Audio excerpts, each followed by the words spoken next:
Hello guys, welcome to new blog. कैसे आप सब ठीक है? आप अल्लाह करे आप ठीक होंगे। और हम साथ में हैं अभी मेरी मम्मी की अम्मी के घर पे। भाई साहब जी एसी चला के फुल चिल करके देखो देखो एसी चलने में आ रहा होगा। एसी नहीं नजर आ रहा है आपको?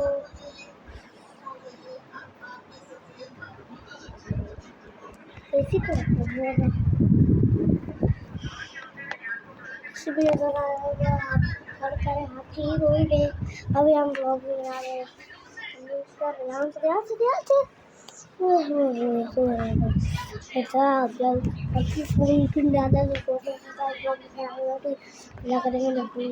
ठीक है, आज का ब्लॉग होता खत्म।